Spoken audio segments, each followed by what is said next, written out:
Hello everybody and welcome to another Tech Minute video. My name is Tom from 6 Foot Networks.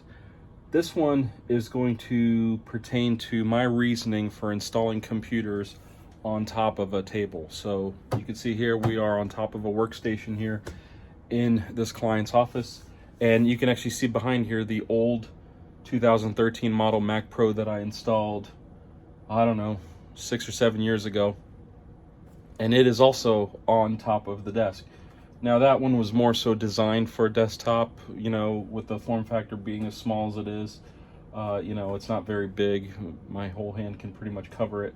But this machine shares some design similarities with this guy. This is the brand new 2019 model Mac Pro, aptly named the cheese grater for its design. I guess second generation of cheese grater. But here's the reason why I decided to install these on top of a desk. Now, this has feet. You could easily put this on the floor and you'd get away with it too. The problem is that in order to get into this machine, you have to, you know, use this little turn handle here, turn it, and then you lift up on this, and you essentially expose the inside of the computer. Now, if this is on the floor, you might not be able to do so, especially if it's under a desk. But also, you know, you have to consider that this computer breathes in this way out the back. So, and there's 4 pretty major fans back here that draw in air and push them out the back. If this was on the floor with foot traffic and everything, you could potentially risk clogs. Now, there's some filtration in here, and Apple kind of did a pretty neat design on it.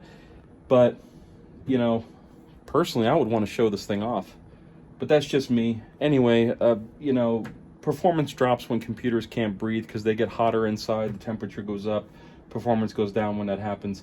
So I prefer to install these on the table, but I always leave it up to the client. I'm going to install this right here where it's standing, and I'm going to replace these 2 Apple displays that are connected to that Mac Pro, that trash can there, with 2 LG 5K displays. And this is going to sit right here. Also, you have some, you know, your power buttons right there, right here, and there's your USB-C ports, Thunderbolt 3. So I don't know, it's easy enough to plug stuff in when it's right next to you, I think. You know, it is what it is, to each their own. If you like this video, give it a thumbs up. If you really liked it, please consider subscribing. It really does help out the channel. And until next time, thank you for watching.